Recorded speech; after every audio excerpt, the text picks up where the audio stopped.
Quem você seria se você não tivesse medo? Você já parou para pensar quantas coisas você deixa de fazer, quantos passos você deixa de dar por conta de um medo? Às vezes você não pede desculpa aos seus filhos diante de um erro seu porque você tem um medo de perder ou diminuir a sua autoridade diante deles. Às vezes você tem medo de amar novamente, de permitir que uma pessoa legal entre na sua vida porque um dia você foi ferida por alguém que você confiou, que você amou, que você achou que faria a diferença e aquela pessoa errou com você e hoje você tem medo de confiar em alguém que merece sua confiança, mas você tem feridas demais, você tem machucados demais no seu coração para confiar naquela pessoa. Então você tem medo de abrir seu coração novamente. Talvez você tenha algo queimando no seu coração, algo que Deus colocou para você, algo que Deus quer trabalhar em você, um propósito, um chamado, uma ideia, um projeto, mas nunca sai do papel porque você tem medo. Medo da opinião das pessoas, medo de errar, medo de falhar em público, medo de não saber o que está fazendo. Talvez você esteja sentindo que Deus está te direcionando para você viver uma mudança, uma transformação, mas você nunca vive essa transformação porque você tem medo das pessoas que admiram a sua antiga versão não chegarem junto e admirarem a sua nova versão. Às vezes você tem medo de dar passos importantes, medo de se deixar ser usada por Deus, de viver seu propósito, porque você sempre olha para si e acha: Deus, o que o Senhor pode fazer na minha vida? Depois de tudo que eu fiz, depois de todos os meus erros, sendo eu como eu sou, como o Senhor pode me usar? O salmista diz que, ainda que eu andasse pelo vale da sombra e da morte, eu não tenho medo, porque o Senhor está comigo. Um passo para você não viver escravo do medo é você ver que Deus está com você. Deus está com você nessa transformação. Deus está com você nesse projeto, nesse chamado que tem no seu coração. Então não tenha medo. O medo pode te paralisar, o medo pode ser um sapato apertado. E sempre que você dá um passo, sempre que você quer caminhar, sempre que você se propõe a seguir uma jornada, você para no caminho, porque o medo está ali incomodando como um sapato que te aperta e te lembra que você não consegue. Você não consegue continuar.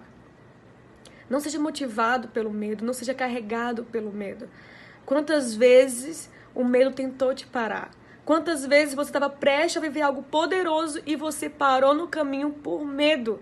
Medo do duvidoso, medo do próximo passo, medo de arriscar.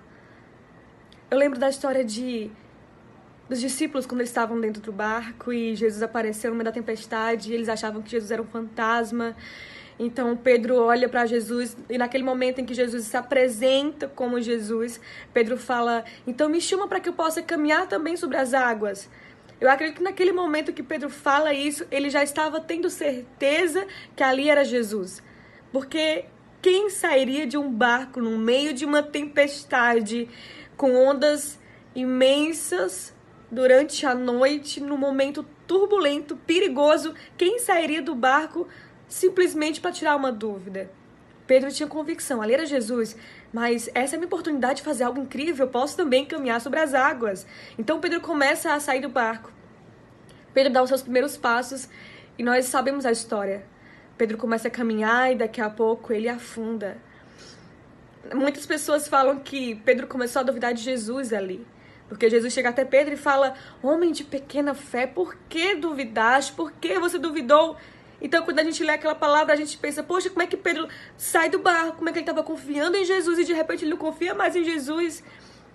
Mas eu tenho para mim que naquele momento Pedro não estava duvidando de Jesus, porque quem sairia de um barco no meio de uma tempestade para andar sobre as águas se não confiasse naquele que estava com ele? A grande questão é que Pedro não estava duvidando de Jesus naquele momento. Naquele momento, Pedro estava duvidando de si.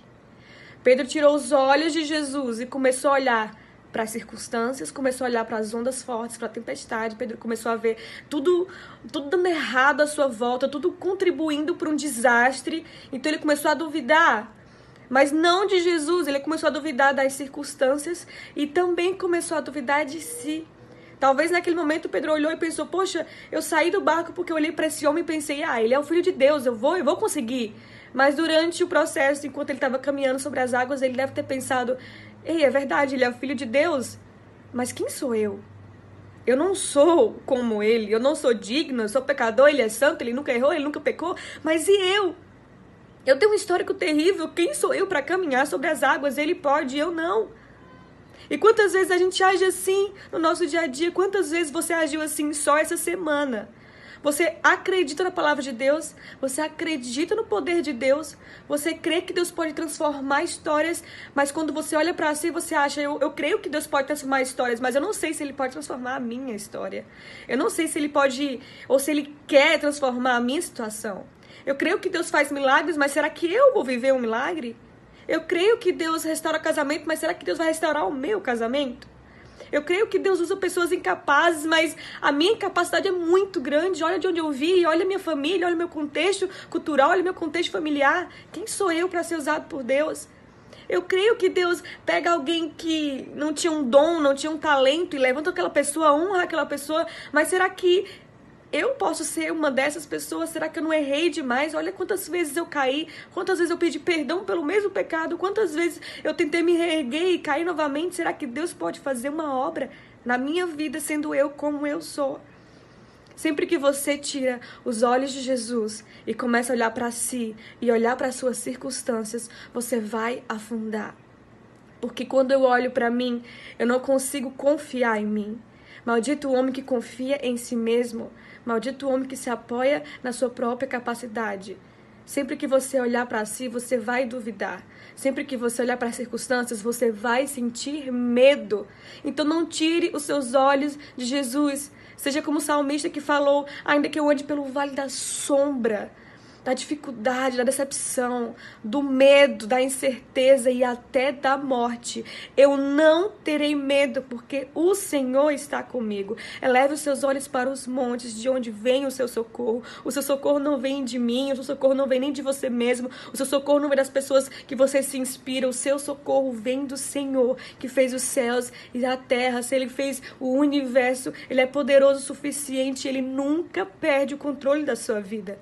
Então hoje decida não mais viver com medo. Se proponha a viver no extraordinário, se proponha a dizer, Deus, me usa naquilo que eu menos imaginava, porque hoje eu digo sim. A resposta que Deus espera de você não é, olha Deus, pode me usar, olha quantas coisas eu tenho para te oferecer. Olha Deus, eu tenho esses talentos, eu quero te dar esses talentos. Não. A resposta que Deus espera de você é um eis-me aqui. Me usa, Jesus. Eis-me aqui, eu não sei como eu vou fazer, eu não sei como vai acontecer, mas me usa. Eis-me aqui. O poder não está em nós. O poder está no Espírito Santo de Deus, que se move dentro de nós. O poder de Deus que aniquila todo o medo. O poder de Deus que te impulsiona para o seu propósito. Caminhe hoje em paz. Que a cada dia fale, Deus, não permita que o medo crie raízes no meu coração. Você foi chamado para ser corajoso, corajosa. Você foi chamado para fazer algo extraordinário. E você consegue. Porque se foi Deus que te chamou, Ele é fiel para continuar te sustentando durante essa jornada.